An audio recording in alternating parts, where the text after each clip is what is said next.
Welcome to public TV news bulletin. ముందుగా headlines. మహిళా దినోత్సవం నాడు టీఎస్ఆర్టీసీలోకి మహిళా సంఘాల అద్దె బస్సులు.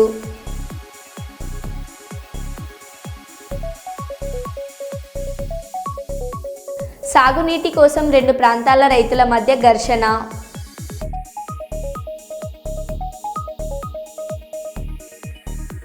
బదిలీపై వెళ్తున్న కరీంనగర్ పోలీస్ కమిషనర్ అభిషేక్ మహంతికి ఘనంగా వీడ్కోలు పలుకుతున్న సహచర పోలీసులు.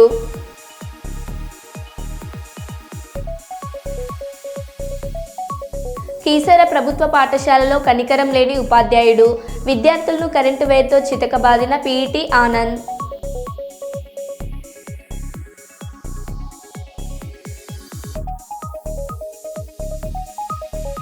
విభిన్న రంగాల్లో రాణిస్తున్న మహిళల సమస్యలు ఎదురైనప్పుడు మహిళలు ధైర్యంగా పోరాడాలి. వరంగల్ జిల్లా ప్రధాన న్యాయమూర్తి విబి నిర్మల గీతాంబ.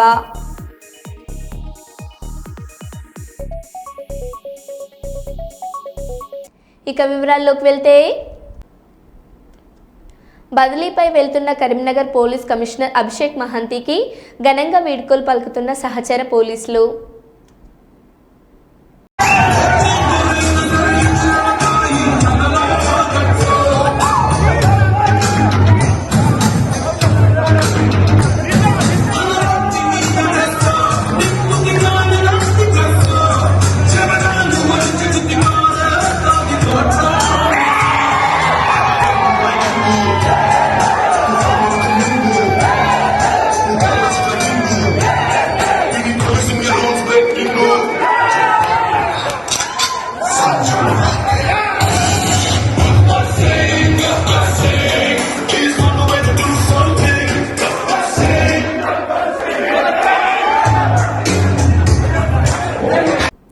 అంతర్జాతీయ మహిళా దినోత్సవాన్ని పురస్కరించుకొని కాకతీయ విశ్వవిద్యాలయంలో యువజన కాంగ్రెస్ అలువుల కార్తిక్ గోవింద్ శ్వేత ఆధ్వర్యంలో నిర్వహించిన మహిళా దినోత్సవ వేడుకల్లో ముఖ్య అతిథులుగా హాజరైన వరంగల్ పశ్చిమ నియోజకవర్గ శాసనసభ్యులు శ్రీ నాయని రాజేందర్ రెడ్డి గారు, వారి కుమార్తె శ్రీమతి డాక్టర్ నాయని శ్రీ గోదారెడ్డి గారు విశ్వవిద్యాలయంలో జరిగిన కార్యక్రమంలో విద్యార్థులు, అధ్యాపకులు, విద్యార్థిని సంఘాల నాయకులు పాల్గొన్నారు.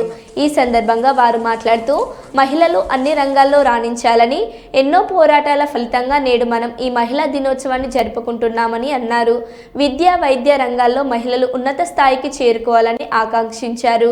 మీరు చదువుతున్న కాకతీయ యూనివర్సిటీని జిల్లా ఎమ్మెల్యేలం అందరం కలిసికట్టుగా యూనివర్సిటీ అభివృద్ధికి కట్టుబడి ఉన్నామని ముఖ్యమంత్రి శ్రీ రేవంత్ రెడ్డి గారి దృష్టికి తీసుకెళ్లామని వెల్లడించారు.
అందరూ కూడా రాణి రుద్రమాదేవి వారసులు. మీరందరూ కూడా ఎక్కడా తగ్గకుండా మగవారు ఏదో పెద్ద ఇదేనో లేకపోతే మేమేదో ఇదని సగం కాన్ఫిడెన్స్ మీరు కోల్పోవటం వల్లనే వ్యత్యాసం చూస్తుంటాం మనం. జనరల్గా కాన్ఫిడెన్స్ అనేది మహిళలకు ప్రత్యేకంగా అవసరం. ఇవ్వాలి పోటీతత్వంలో మనం ఇంట్లోకే ఒంటింటికే పరిమితం కాకుండా జీవితంలో మన కాళ్ళ మీద మనం నిల్చోవాలి, మనం రణించాలి, ముందుకు పోటీతత్వంలో ముందుండాలని చెప్పి కోరుకుంటున్నాను. ఎందుకంటే మొదటికేళ్ళు కూడా వరంగల్ జిల్లాకు ప్రత్యేకత ఉన్నది. కలెక్టర్లు కానివ్వండి, గతంలో పోలీస్ కమిషనర్లు కానివ్వండి, మున్సిపల్ కమిషనర్లు కానివ్వండి, జిల్లా పరిషత్ చైర్మన్లు కానివ్వండి, మేయర్లు కానివ్వండి, మహిళలే ఎక్కువ ఉంది. వరంగల్ జిల్లా ప్రత్యేకత. మరి మీరందరూ కూడా యూనివర్సిటీలో మంచిగా చదువుకొని ఈ యొక్క యూనివర్సిటీని గర్వంగా నేను కాకతీయ యూనివర్సిటీలో చదువుకున్నానని గర్వంగా చెప్పుకునే విధంగా రేపు భవిష్యత్ తరాలకు అందించే విధంగా మీరు చూసుకుంటారని చెప్పి నేను ఆశిస్తున్నా. మరి మేము కూడా ఇక్కడి నుంచి ఈ టీంలో ఈ 2024లో గెలిచినటువంటి ఎమ్మెల్యేలం కానివ్వండి, ఎంపీలం కానివ్వండి, ప్రజాప్రతినిధులం కానివ్వండి, ఒక టీం వర్క్గా ఎక్కడ ఇవ్వలకు పోకుండా యూనివర్సిటీకి ఏం కావాలి. వాస్తవానికి నేను గెలిచినాక 1 వీక్ 10 డేస్లో 3 ప్రక్షాళన చేయాలనుకున్నాం. 1 యూనివర్సిటీ, 2 MGM, 3 మున్సిపల్ కార్పొరేషన్. ఇవాళ నాకు తెలిసి నాకు నమ్మకం ఉన్నది, కొత్త వీసీ గారు వచ్చిన తర్వాత యూనివర్సిటీ ప్రక్షాళన ప్రారంభమైంది. కొత్త రిజిస్టర్ గారు వచ్చిన తర్వాత ప్రారంభమైంది. దాన్ని మొన్న మేము లాస్ట్ టైం మీటింగ్లో కూర్చున్నప్పుడు కూడా డిపిఆర్ తయారు చేసిన తర్వాత సీఎం గారు తీసుకురమ్మని చెప్పిన రేవంత్ రెడ్డి గారు. మరి ఈ ప్రపోజల్స్ అన్ని తీసుకుపోయిన తర్వాత మీకు కావలసిన వనరులు కావలసిన ఏది ఉన్నా నేను చేస్తా రాజేందర్. వరంగల్ అనేది ఒక ప్రత్యేకత ఉన్న దానికి యూనివర్సిటీకి ఉద్యమాలు కానీ ఏది కానీ రాష్ట్రంలో స్టార్ట్ అయింది ఇక్కడి నుంచే. ఉస్మానియా అంటారు కానీ స్టార్ట్ అయ్యేదే ఇక్కడి నుంచి. మంచి కానీ ఏది కానీ కాకపోతే యూనివర్సిటీకి వెళ్ళి స్టార్ట్ అయ్యేది.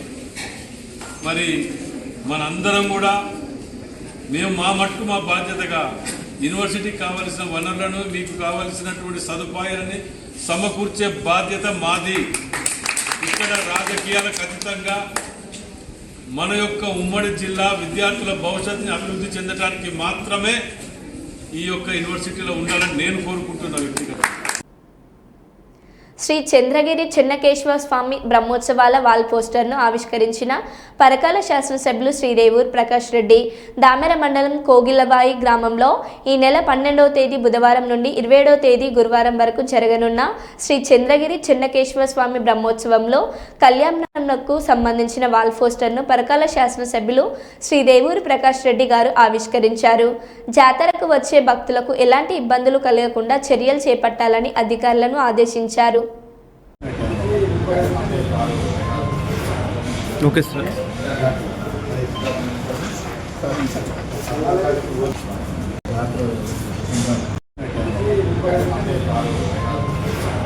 Okay sir.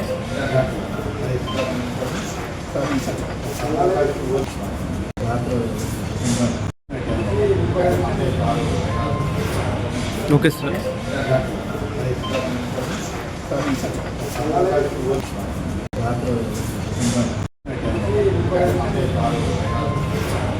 Okay sir.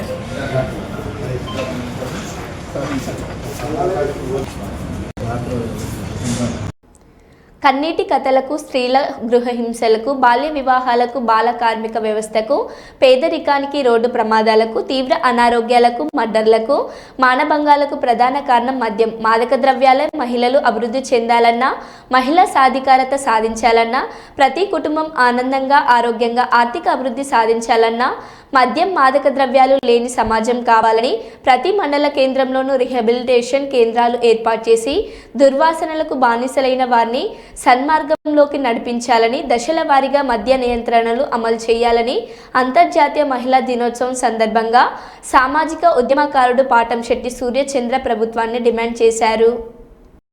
ఈ పెద్దమ్మాయి భర్త సూరిబాబు విపరీతంగా మద్యానికి బానిస అయిపోవడం జరిగింది. చాలా విపరీతంగా. ఈ అమ్మాయి భర్త కూడా విపరీతంగా మద్యానికి బానిస అయిపోయి చనిపోయారని చెప్పేసి చెప్తా ఉన్నారు. ఆ అమ్మాయికి నీకు ఎంతమంది అమ్మ పిల్లలు? బాబు పాప. ఈ అమ్మాయికి 3 పిల్లలు. చంటి పిల్లలు చాక్లెట్ కోసం లేకపోతే దేని గురించో మారం చేస్తా ఉంటారు సార్. ఆ రకంగా ప్రతిరోజు మారా చేస్తా ఉంటాడు. ఆ సారా గాని బ్రాందీ గాని పట్టకపోతే ఇంకా కొంచెం ఏదో ఒకటి కొంచెం గొడవ చేయడం అలాగంటే మంచం మీద ఉండే కొంచెం అరుస్తా ఉంటాడమ్మా. అది కావాలని అరుస్తా ఉంటాడా? అది ఇస్తే మామూలు పడుకుంటాడు. అది ఇస్తున్నారమ్మా రోజుని? రోజు ఇస్తున్నారా? మందు ఇచ్చే వరకు పడుకోవడం. ఓకే. అంతర్జాతీయ మహిళా దినోత్సవం సందర్భంగా ప్రభుత్వాన్ని చేతులు జోడించి కోరుతా ఉన్నాం. విజన్ 2047 నాటికి ప్రతి కుటుంబంలోని కూడా మంచి వ్యాపారవేత్తలు తయారు చేయాలి, సంతోష ఆంధ్రప్రదేశ్ చేయాలి, స్వర్ణాంధ్రప్రదేశ్ చేయాలి, ఆరోగ్య ఆంధ్రప్రదేశ్ చేయాలి. విజన్ 2047 లో భాగంగా ప్రతి కుటుంబం ఆనందం, ప్రతి కుటుంబం ఆరోగ్యం, ప్రతి కుటుంబం ఆర్థిక అభివృద్ధి అని చెప్పేసి గౌరవ ముఖ్యమంత్రి గారు ఎన్నో మాటలు చెప్తా ఉన్నారు. ముఖ్యమంత్రి గారిని అంతర్జాతీయ మహిళా దినోత్సవం సందర్భంగా చాలా స్పష్టంగా మేము ప్రశ్నిస్తా ఉన్నాం. మహిళలందరి తరఫున కూడా ఈ రకంగా మద్యానికి బానిసైపోయి కుటుంబాలందరూ కూడా అసలు నిస్సహాయ స్థితిలో ఏం చేయలేని దౌర్భాగ్య పరిస్థితుల్లో ఉన్నారు. ప్రతి గ్రామంలోని కూడా విజన్ 2047 ప్రతి కుటుంబంలోని సంతోషం, ప్రతి కుటుంబంలోని ఆనందం, ప్రతి కుటుంబంలోని ఆర్థిక అభివృద్ధి ఈ రకమైన పరిస్థితుల్లో ఉంటే ఎలా జరుగుద్ది? ఇక్కడ ఈ సూరిబాబు మద్యానికి బానిస అయిపోవడం జరిగింది. అంటే వీళ్ళ పిల్లల్ని ఏ రకంగా పెంచుకుంటారు? కష్టపడి పనిచేసే వాళ్ళు మద్యానికి బానిసై చనిపోతున్న పరిస్థితి. ప్రభుత్వానికి మేము విజ్ఞప్తి చేస్తా ఉన్నాం, మీ ఆలోచన విజన్ 2047 100% అమలు అవ్వాలంటే ఇటువంటి వాళ్ళందరినీ ఆదుకోవాలి. ప్రతి కుటుంబంలో కూడా మద్యం అలవాటు ఉన్న వాళ్ళని మద్యం మానిపించడానికి రీహాబిలిటేషన్ సెంటర్, ప్రతి మండల కేంద్రంలోని రీహాబిలిటేషన్ సెంటర్ పెట్టండి. అక్కడికి వీళ్ళు తీసుకెళ్లి మద్యం అలవాటు నుంచి మానిపించి మంచి మార్గంలోకి రప్పించే కార్యక్రమం చేయండి. మొన్న అసెంబ్లీలో కూడా ముఖ్యమంత్రి గారు మాట్లాడడం జరుగుతూ ఉంది, వీడియో చూడడం జరిగింది. మద్యాన్ని అందుబాటులో ఉంచుతాం, మద్యాన్ని చేరువుగా ఉంచుతాం. గత ప్రభుత్వం మద్యాన్ని సరైన పాలసీలో పెట్టలేదు, ఇప్పుడు మేము మంచి మద్యం అందిస్తాం, ప్రజలకు అందుబాటులో ఉంచుతాం అని చెప్పేసి ముఖ్యమంత్రి గారు చెప్పడం చాలా బాధాకరమైన విషయం. అంటే ప్రజలకు మీరు ఏం సందేశం ఇస్తున్నారని చెప్పేసి సందర్భంగా తెలియజేస్తా ఉన్నాం. మరి రాబోయే రోజుల్లో తప్పనిసరిగా ఈ మద్యం మీద సరైన నిర్ణయం తీసుకోవాలి. ఇతను కష్టపడడం, కుటుంబాన్ని సంపాదించడం లేదు, కానీ మళ్ళీ బయట ఎక్కడో దిక్కిన సారా కానీ బ్రాంతి కానీ తెచ్చి ఇతనికి పట్టించాల్సి వస్తున్నారు. చిన్నపిల్లలకి పాలు పట్టిస్తే ఏ రకంగా కడుపునో పాలు పట్టిస్తే నిద్రపోతారో అదే రకంగా మద్యం పట్టించి నిద్రపోవాల్సిన దౌర్భాగ్య పరిస్థితి. రీహాబిలిటేషన్ సెంటర్ ఏర్పాటు చేయాలి, ఇటువంటి వాళ్ళందరినీ కూడా కాపాడాలి. మద్యం మచ్చు నుంచి ప్రజలను విముక్తి కల్పించాలని చెప్పి తెలియజేస్తూ దశల వారి మద్య నియంత్రణ ఖచ్చితంగా చేసి తీరాలని చెప్పేసి మహిళా దినోత్సవం సందర్భంగా ప్రభుత్వాన్ని మేము డిమాండ్ చేస్తా ఉన్నాం. అమ్మా, ఇతన్ని హాస్పిటల్కి తీసుకెళ్లి ఇతను మందు ఆ మద్యం అవసరం లేకుండా ఉండేలాగా ఇతను మళ్ళీ మామూలు మనిషి అయ్యేలా చేద్దామా. తప్పకుండా నా ప్రయత్నం నేను చేస్తాను. మీ అందరి కన్నీటి బాధలు చూసైనా సరే ప్రభుత్వం చలిస్తుందేమో చూద్దాం. ధైర్యంగా ఉండండి అమ్మా, నువ్వు మందు తాగకూడదు. వరంగల్ భద్రకాళి దేవాలయంలో భక్తుల సౌకర్యార్థం ఆలయ కార్యనిర్వహణాధికారి శేషుభారతి చలువ పందిర్లను ఏర్పాటు చేశారు. ఎండాకాలం సందర్భంగా ఎండ తీవ్రత ఎక్కువగా ఉన్నందున భక్తులకు ఎండ తగలకుండా, పాదాలకు వేటి తగలకుండా చలవ పందిర్లు, కార్పెట్లను ఏర్పాటు చేశారు. ఆలయ ప్రాంగణంలో త్రాగునీటి కోసం చలివేంద్రాలను ఈవో శేషుభారతి ఏర్పాటు చేశారు. చరిత్ర ప్రసిద్ధిగాంచిన భద్రకాళి దేవాలయానికి భక్తులు అమ్మవారి ఆశీస్సుల కోసం వస్తారని, వారికి ఎలాంటి అసౌకర్యాన్ని కలిగించకుండా భక్తులకు అన్ని సదుపాయాలు ఏర్పాటు చేశామని ఈవో తెలిపారు.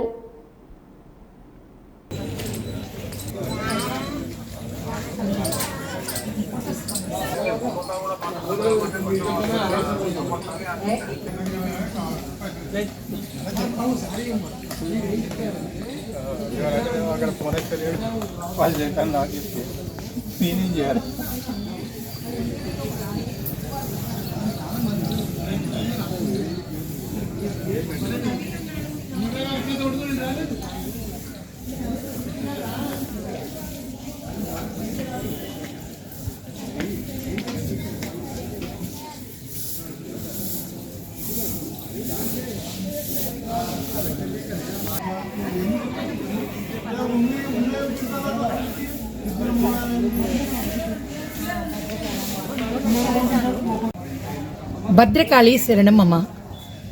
హన్మకొండ జిల్లా వరంగల్ మహానగరంలో శ్రీ భద్రకాళి అమ్మవారి దేవస్థానం మరి అతి పురాతనమైన చారిత్రాత్మక ప్రాధాన్యత కలిగిన దేవాలయం ఇది. ఈ యొక్క దేవాలయంలో భద్రకాళి అమ్మవారిని దర్శించుకోవడానికి ఎంతోమంది భక్తులు ఇక్కడికి రావడం జరుగుతోంది. మరి వారందరూ కూడా ఈ ఎండాకాలం వేళ మరి ఇబ్బంది పడకుండా ఉండడానికి నిండుగా చలువ పందిళ్ళు వేసి వాళ్ళ కాళ్ళకు ఇబ్బంది కలగకుండా, వాళ్ళకి ఎండ తగలకుండా ఉండే విధంగా మరి చలువ పందిళ్ళు వేయడం జరిగింది. మరి మంచినీటి సదుపాయాన్ని ఏర్పాటు చేయడం జరిగింది. మరి కనుక భక్తులు ఈ యొక్క అవకాశాన్ని ఉపయోగించుకోవాల్సిందిగా కోరుచున్నాము. మరి ప్రతి ఒక్కరూ కూడా అమ్మవారిని ప్రశాంతంగా దర్శించుకొని ప్రసాదములు తినుకుంటూ ఎంతోమంది ఇక్కడ కూర్చొని మరి ఈ యొక్క అమ్మవారిని తలుచుకుంటూ ఈ చలువ పందిళ్ళ కింద ఉండడం జరుగుతోంది. కనుక ప్రతి ఒక్కరికి కూడా తెలియజేయండి ఏమనగా భద్రకాళి శరణమమ్మ అనుకుంటూ అమ్మవారి ఆలయానికి రావాల్సిందిగా, అమ్మవారిని దర్శించుకొని ప్రశాంతంగా వారు కోరుకోవాల్సిన కోరికలు కోరుకోవాల్సిందిగా తెలియజేస్తున్నాం. నంద్యాల జిల్లా బనగానపల్లె పట్టణంలోని మాజీ ఎమ్మెల్యే కాటసాని రామిరెడ్డి స్వగృహం నందు నంద్యాల జిల్లా వైఎస్ఆర్ పార్టీ యువజన విభాగం అధ్యక్షుడు గుండం నాగేశ్వరరావు రెడ్డి పాత్రికేయుల సమావేశం నిర్వహించారు. పాత్రికేయుల సమావేశంలో విద్యా దీవెన, వసతి దీవెన, అమ్మకు వందనం లాంటి పథకాలకు సంబంధించిన డబ్బును చెల్లించకపోవడంపై కూటమి ప్రభుత్వంపై ఫైర్ అయ్యారు.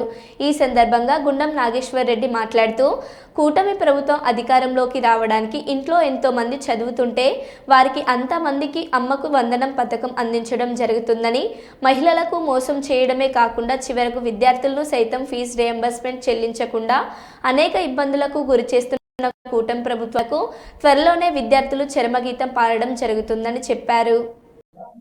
3,500 కోట్లు బకాయిలు ఇంతవరకు మరి విద్యార్థులకు చెల్లించలేదు. కాబట్టి ప్రధానంగా ఈ డిమాండ్తో వైఎస్ఆర్ కాంగ్రెస్ పార్టీ సంబంధించినటువంటి 7 నియోజకవర్గాల్లోని ఎమ్మెల్యేలు అందరూ కూడా వాళ్ళ ఆధ్వర్యంలో మరి ముఖ్యంగా యూత్ వింగ్ కానీ మరియు స్టూడెంట్ వింగ్ కానీ ఈ కార్యక్రమంలో పాల్గొని ముందుకు తీసుకుపోవాల్సిందిగా కోరుకుంటూ, అలాగే ఈరోజు జగన్మోహన్ రెడ్డి గారు ఏర్పాటు చేసినటువంటి గతంలో 17 మెడికల్ కాలేజీలు ఏర్పాటు చేయడం జరిగింది. వాటిలో కొన్ని అందుబాటులోకి గత సంవత్సరంలో రావడం జరిగింది, ఇంకా కొన్ని ఈ సంవత్సరం అందుబాటులోకి రావడం జరుగుతుంది. వాటిని కూడా ఈరోజు ప్రైవేట్ పరం చేసేందుకు మరి చంద్రబాబు గారు ముందుకు రావడం జరిగింది. వీటిని పూర్తిగా ఖచ్చితంగా గవర్నమెంట్ కాలేజీలు గవర్నమెంట్ హ్యాండ్ ఓవర్లోనే జరగాలని చెప్పి కోరుకుంటూ, అదేవిధంగా మరి జగన్మోహన్ రెడ్డి గారు ఏ ఉద్దేశంతో అయితే ఈ కాలేజీలను పేదవారి కోసం ఏర్పాటు చేయడం జరిగిందో, కాబట్టి ప్రభుత్వ పరంగా ఉంటే ప్రభుత్వమే మరి ఫీజులు చెల్లించి మరి పేద విద్యార్థులకి మెడికల్ కాలేజీల్లో సీట్లు ఇవ్వడం జరుగుతుంది. అదే ప్రైవేట్ పరం చేస్తే ఖచ్చితంగా కోట్ల రూపాయలు డిమాండ్ చేసి పేద విద్యార్థులకి ఈ మెడికల్ కాలేజీలు అనేవి ఆ మెడికల్ కాలేజీలో చదవడానికి అందుబాటులో ఉండదు. కాబట్టి ముఖ్యంగా ఖచ్చితంగా ఈ ప్రైవేటీకరణను వైఎస్ఆర్ కాంగ్రెస్ పార్టీ తీవ్రంగా వ్యతిరేకిస్తుంది. అదేవిధంగా మరి లోకేష్ గారు ఎక్కడికి వచ్చినా కూడా మరి పాదయాత్రలో ఎక్కడికి వచ్చినా కూడా మరి ఉద్యోగాలు లేవు, ఈ ప్రభుత్వంలో ఈ ఉద్యోగాలు లేవు అని చెప్పడం జరిగింది. మరి 9 నెలలు అధికారంలోకి వచ్చిన తర్వాత ప్రతి జనవరిలో జాబ్ క్యాలెండర్ విడుదల చేస్తానని చెప్పాడు. ఇంతవరకు కూడా మరి ఉద్యోగాల మీద ఎటువంటి ఊసే లేదు. కాబట్టి ఖచ్చితంగా ఉద్యోగాలు జనవరి అయిపోయింది, ఫిబ్రవరి అయిపోయింది, ఇంతవరకు కూడా జాబ్ క్యాలెండర్ రిలీజ్ చేయలేదు. అదేవిధంగా ఉద్యోగం లేనటువంటి ప్రతి ఒక్కరికి కూడా నిరుద్యోగ భృతి 3,000 రూపాయలు ఇస్తానని చెప్పడం జరిగింది. మరి ఇంతవరకు 9 నెలలు అయినప్పటికీ కూడా ఎవరికి కూడా నిరుద్యోగ భృతి అందడం లేదు. మరి ఖచ్చితంగా వాళ్ళందరికీ కూడా నిరుద్యోగ భృతి అందాలని చెప్పి మనం కలెక్టర్ గారికి రేపు ఇవ్వడం జరుగుతూ ఉంది. అదేవిధంగా ఈరోజు మరి జాబ్ క్యాలెండర్లు లేవు. మరి డిఎస్సి చంద్రబాబు నాయుడు గారు పెట్టినటువంటి మొదటి సంతకం డిఎస్సి మీద ఇంతవరకు 9 నెలలు అయినప్పటికీ కూడా ఒక క్లారిటీ లేదు, ఎప్పుడు నిర్వహిస్తారో తెలియదు. కాబట్టి ఖచ్చితంగా వీటిని కూడా డిఎస్సి కూడా త్వరలో పూర్తి చేయాలని చెప్పి ప్రధానంగా మేము డిమాండ్ చేయడం జరుగుతూ ఉంది. ఖచ్చితంగా మరి ఈరోజు ఫీజు రియంబర్స్మెంట్ రాకపోవడం వల్ల చాలామంది విద్యార్థుల తల్లిదండ్రులు చాలా నష్టపోతున్నారు. కాబట్టి ఖచ్చితంగా ఈరోజు మరి మార్చి 12వ తేదీ ఏదైతే మేము కలెక్టర్కు వినతి పత్రం ఇవ్వాలనుకుంటున్నామో వీటినన్నిటిని కూడా మేము ఒక అర్జీ రూపంలో వాళ్ళకందరికీ అందజేయడం జరుగుతూ ఉంది. కాబట్టి ఈ కార్యక్రమానికి పెద్ద ఎత్తున మేము పిలిపియడం జరుగుతూ ఉంది. గత ప్రభుత్వం అంటే 2014 నుంచి 19లో చంద్రబాబు నాయుడు గారు ఏదైతే బకాయిలు దగ్గర 1900 కోట్ల రూపాయలు ఉన్నాయో అది మన జగన్మోహన్ రెడ్డి ముఖ్యమంత్రి అయిన తర్వాత వెంటనే చెల్లించారు. ఎందుకంటే విద్యార్థులు అనేది ఇబ్బంది పడకూడదని చెప్పి. ఇప్పుడు విద్యార్థుల ఫీజు రియంబర్స్మెంట్ లేకపోవడం వల్ల కాలేజీ యాజమాన్యాలు వాళ్ళ మీద ఒత్తిడి తెస్తుంటే ఈ మధ్య చూసాం మన అనంతపురం జిల్లా వేరే జిల్లాలో సూసైడ్ చేసుకుంటున్నారు. అందుకని చెప్పి ఈ ప్రభుత్వానికి శాసనమండలిలో బొత్స సత్యనారాయణ గారు కానీ ఎంతమంది చెప్పినా కానీ దాన్ని పట్టించుకోవడం లేదు. కాబట్టి మేము చేసి మా పార్టీ తరఫున ఖచ్చితంగా డిమాండ్ చేస్తా ఉన్నాం. విద్యార్థులకు సంబంధించి ఇప్పుడైతే 3,200 కోట్లు దాదాపు బకాయిలు ఉన్నాయి, అవి చెల్లించి తక్షణమే విద్యార్థుల పైన ఒత్తిడి తగ్గించాలని చెప్పి కోరుతా ఉన్నాం. ఎమ్మెల్సీ ఎన్నికల్లో ముస్లింలకు ప్రత్యేక స్థానం కల్పించాలని Muslim unity and development president Mehabbat Abdul Subhan, convener Mehmooddin తెలిపారు. హన్మకొండ ప్రెస్ క్లబ్ ఏర్పాటు చేసిన విలేకరుల సమావేశంలో వారు మాట్లాడుతూ, జరగబోయే ఎమ్మెల్యే కోటాలో జరిగే ఎమ్మెల్సీ ఎన్నికల్లో ముస్లిం మైనార్టీలకు స్థానం కల్పించాలని, పెద్దల సభలో ఖాళీ అవుతున్న 5 స్థానాల్లో కాంగ్రెస్, టీఆర్ఎస్ పార్టీలు మైనార్టీలకు అవకాశం కల్పించాలని వారు కోరారు. ఈ కార్యక్రమంలో ట్రెజరర్ వర్కింగ్ ప్రెసిడెంట్ మెహమూద్దీన్ పాల్గొన్నారు.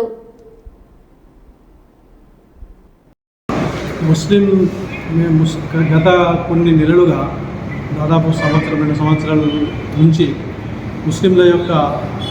ముస్లింలు సామాజికంగా వెనుకబడి ఉన్న పరిస్థితిని ప్రభుత్వాలు గుర్తించకపోవడం, పార్టీలు గుర్తించకపోవడం, తర్వాత ఎన్నికల వరకే వాళ్ళను ఉపయోగించుకొని ఆ తర్వాత వాళ్ళను వదిలేయడం అనేది జరుగుతుంది.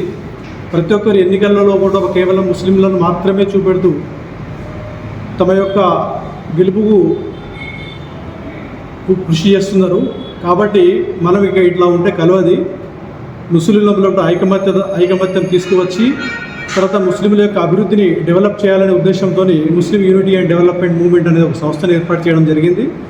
దానికి ఎంఏ సుభాన్ గారని అధ్యక్షుడు, తర్వాత నేను కన్వీనర్ కమ్ కోఆర్డినేటర్గా ఉన్నా, తర్వాత కుద్దూస్ గారు జనరల్ సెక్రటరీ. ఇట్లా ఒక కమిటీ అనేది దాదాపు 33 మందితోని సెంట్రల్ కమిటీ, అంటే వరంగల్, గ్రేటర్ వరంగల్ కార్పొరేషన్ పరిధి లోపల 33 మెంబర్స్తోని ఎగ్జిక్యూటివ్ కమిటీ, సెంట్రల్ కమిటీ వేసిండు.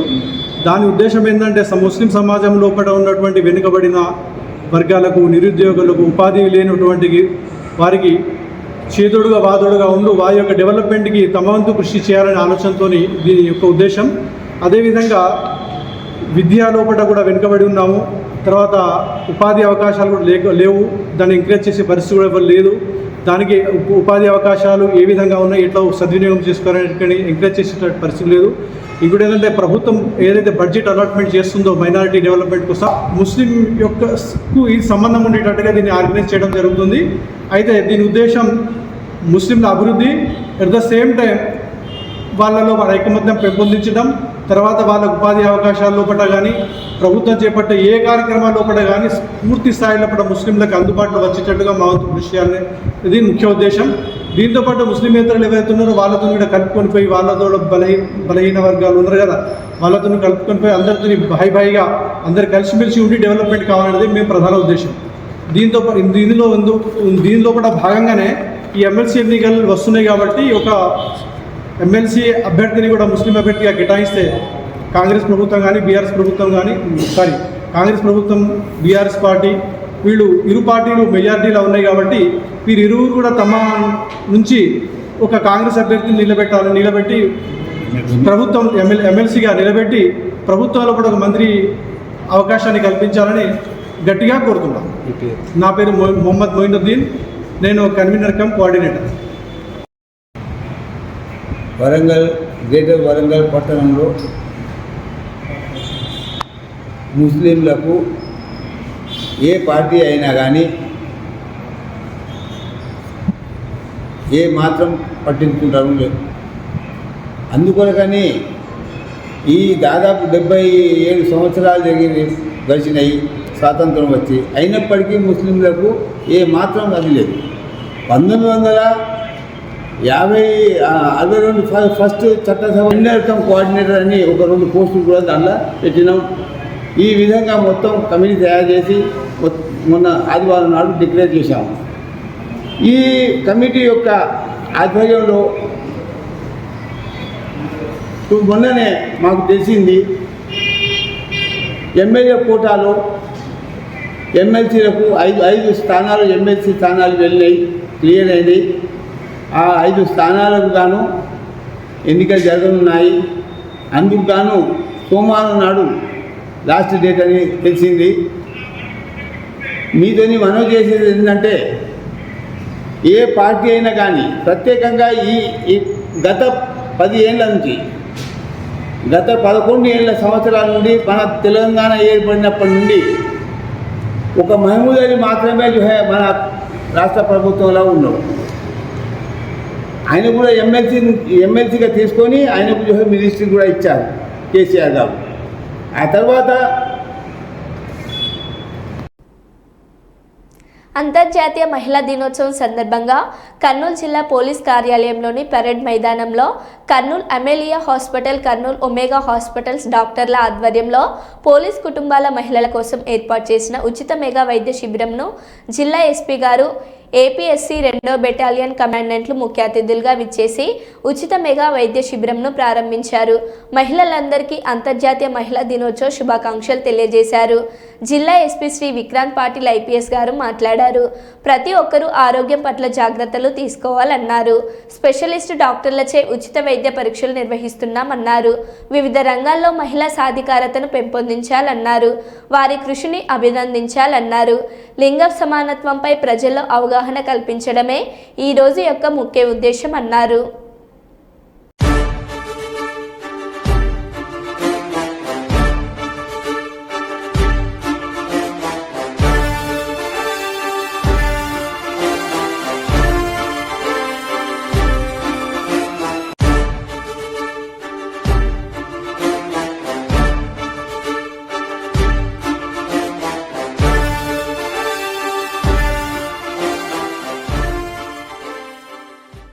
మరో బులెటిన్లో మళ్ళీ కలుద్దాం. Stay tune.